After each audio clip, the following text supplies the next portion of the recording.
Nuestros mejores colaboradores, los ganaderos asturianos. Avelino Álvarez, Cangas del Narcea.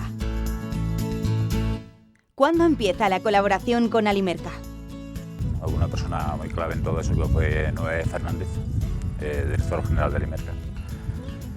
Y llegó un día a Cangas de Narcea y nos convocó a una reunión que quería consumir nuestra carne, que quería matar nuestros terneros y que quería que Alimerca consumiese totalmente todos los productos de Asturias. Nosotros veníamos de otras experiencias bastante malas con otras grandes superficies, porque nos prometían que nos mataban y luego no nos mataban. Entonces nosotros tuvimos en un principio algo reacios.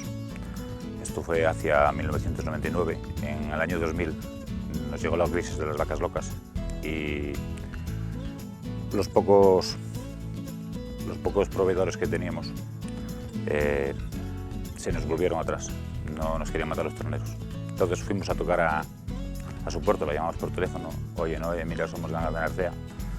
Habíamos creado una asociación de ganaderos en Cangas de Narcea y tenemos este problema, no nos quieren matar los terneros. Entonces cogimos y tuvimos una reunión con él. Para nosotros fue un alivio, aunque seguimos perdiendo dinero, pero fue bastante alivio porque perdíamos muchísimo dinero. En aquella ocasión, precisamente, nosotros habíamos hecho una inversión muy grande en nuestra ganadería, con establos, planes de mejora, y estábamos muy fastidiados. ¿Cómo ha sido la relación entre Alimerca y los ganaderos? Y sí os puedo decir una cosa, que Alimerca el primer día nos dijo, os transmito seriedad, formalidad y no vais a tener problemas.